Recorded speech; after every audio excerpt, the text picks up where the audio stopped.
The Basilica Sant'Andrea delle Fratte is a prominent Roman Catholic church located in the heart of Rome, Italy. It is renowned for its exquisite Baroque architecture and rich artistic heritage.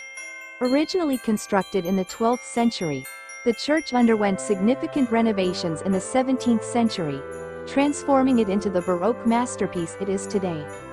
One of the most notable features of Sant'Andrea delle Fratte is its beautiful dome and the striking campanile, designed by Francesco Borromini. The interior is adorned with impressive frescoes and an intricately decorated altar, contributing to the church's serene and spiritual atmosphere. The basilica is also famous for housing two angels sculpted by Gian Lorenzo Bernini, which were initially intended for the Ponte Sant'Angelo.